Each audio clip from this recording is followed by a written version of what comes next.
제3부 시작하도록 하겠습니다. 과거를 알면 미래가 보인다는 타이틀을 가지고 살펴보도록 하겠습니다. 부동산 가격은 그동안 하락과 상승을 반복했는데요. 전 좀 더 자세하게 그래프를 보면서 설명드리도록 하겠습니다. 그래프를 자세하게 보기 위해서 제가 확대를 해서 보여드리도록 하겠습니다. 타이틀을 보시면 수도권 4년 반 하락, 5년 반 상승이라고 되어 있고요. 보시면 빨간색으로 되어 있는 것이 서울, 그 다음에 여기 다음이 경기, 인천이 흐린 회색으로 되어 있습니다. 그 다음에 막대 그래프로 수도권 변동률이라고 표시가 되어 있는 것을 볼 수 있습니다. 과거를 한번 보죠. 그러면 이쪽 시점이 부동산 가격의 피크점이라고 볼 수 있는데요. 2008년 7월 달이 부동산 피크였네요. 그래서 최고 하락점이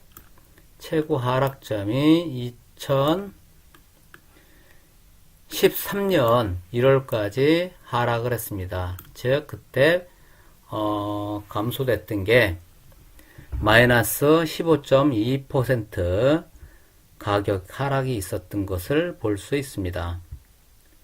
여기서 보시면 지수는 2018년 7월까지 발표되었고 지수는 2018년 7월까지 발표되었고 8월 변동은 잠정치로 발표함 이렇게 되고 자료는 국토교통부 수도권 아파트 실거래 가격 기준입니다.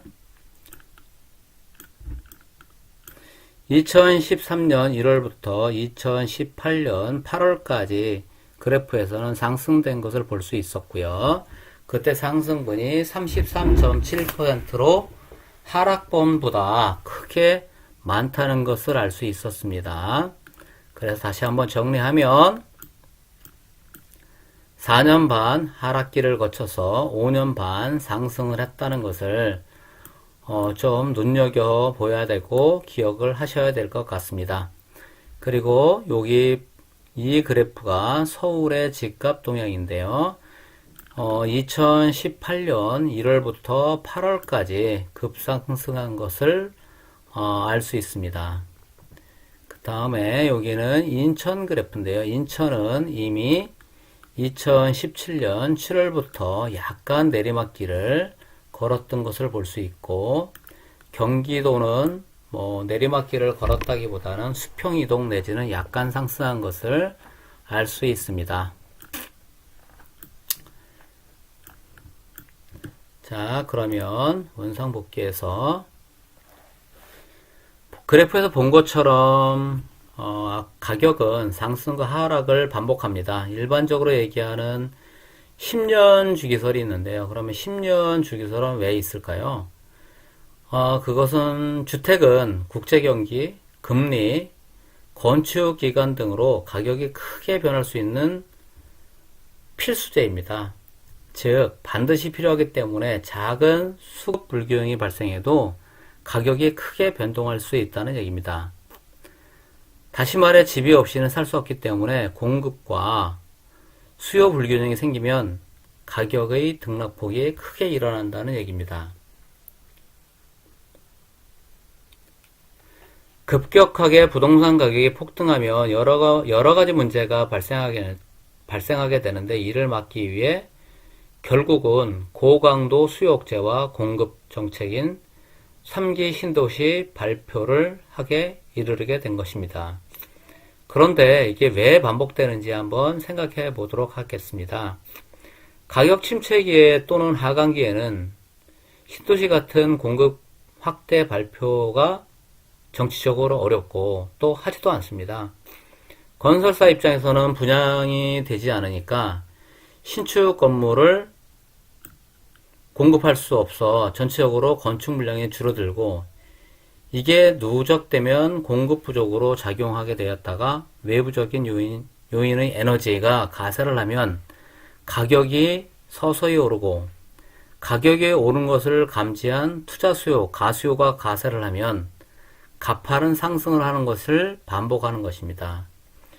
여기서 그래프에서 보여주는 것은 전체적인 큰 틀을 보여드려 추후에 발생하게 되는 부동산 변동 사이클의 예측에 도움이 되었으면 해서 보여드린 것입니다.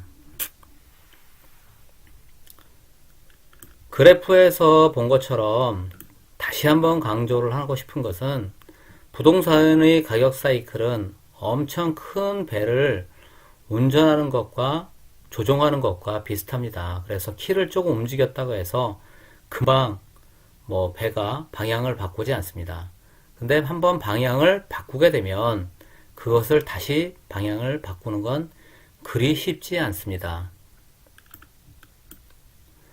앞에서 언급했지만 중요한 사항이므로 다시 한번 얘기를 드리면 2014년부터 부동산 회복이 시작되면서 그래프에서 볼 때는 2014년이었지 않습니까? 근데 일반인들이 감지를 하는 거는 초기에는 감지를 할 수가 없습니다. 2014년부터 어느 정도 감지가 됐고요. 그때부터 좀 왕성하게 재건축 물량이라든가 분양 물량이 많이 쏟았어요. 그 물량이 2018년에 많이 입주를 했고 2019년에는 더 많은 입주가 예정되어 있습니다. 즉 실질적인 공급이 2019년에 왕성하게 일어난다는 얘기입니다. 서울과 경기, 인천에 집중되어 있는 2019년의 입주 물량을 소화해야 되는 부담으로 가격이 크게 올라간다고 보기에는 어려운 실정이라고 저는 생각합니다.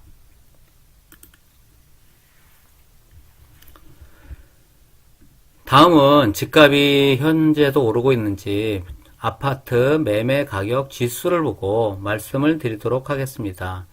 그래프가 서울이고요. 그 다음에 경기도, 그 다음에 인천으로 볼 수 있습니다.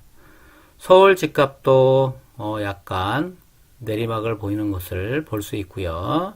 그 다음에 경기도, 인천 역시 가파르지 않거나 아니면 약간 내리막을 보이는 그런 양상을 보이고 있습니다. 여기서 얘기하는 매매 가격 지수가 무엇인지 한번 알아보도록 하겠습니다. 주택 가격 지수가 중개업소를 통해 평균가 위주로 통계가 산출되는 것이라면 실거래 가격 지수는 실거래가 신고 의무화 제도에 따라 아파트 계약 후 지자체에 신고된 실제 거래 가격을 통계로 삼는 게 다릅니다. 매매 가격 지수가 꺾인 것이 보이나 한 달 후에는 확실한 방향을 알 수 있으나 오름세의 대세는 꺾인 것으로 일단은 보여집니다.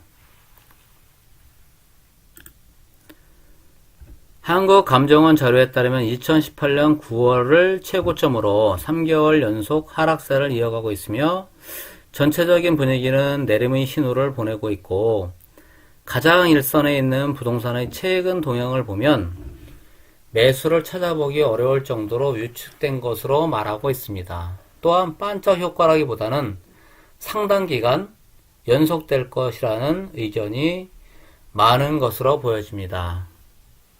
그럼 나는 무엇을 해야 되는지 한번 살펴보도록 하겠습니다. 지금 당장 세 가지를 준비하시는 게 좋을 것 같습니다. 당장 청약통장을 만들고 이미 만들었다면 연체된 것을 추가 납부하여 회복을 하는 것이 좋을 것 같습니다. 또한 관심 지역을 꾸준히 모니터링하며 부동산을 공부하며 기다리셔야 합니다.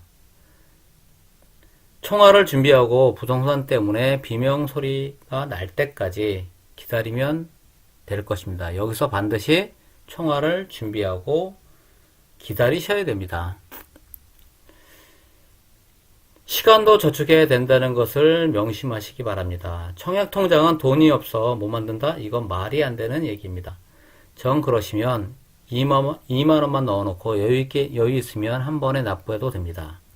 제일 좋은 것은 매월 일정 금액을 지정된 날에 납부하는 것이 가장 좋은 방법입니다. 지금 당장 만드셔야 됩니다.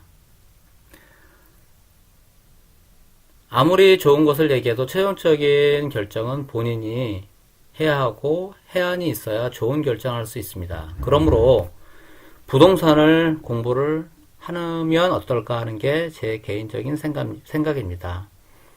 또한 다가올 기회를 대비하여 총알을 준비해야 하는데 여기서 총알은 현금도 되고 대출을 받을 수 있는 자격도 총알이 될 수 있습니다. 또한 자기 지식을 쌓아 기회가 왔을 때 총알을 쏠 수 있는 능력 또한 저는 개인적으로 총알이라고 생각합니다. 좋아요와 구독 부탁드리고 지금까지 시청해주셔서 대단히 감사합니다. 앞으로도 좋은 콘텐츠로 찾아뵙도록 하겠습니다. 이상은 초산선생이었습니다. 감사합니다.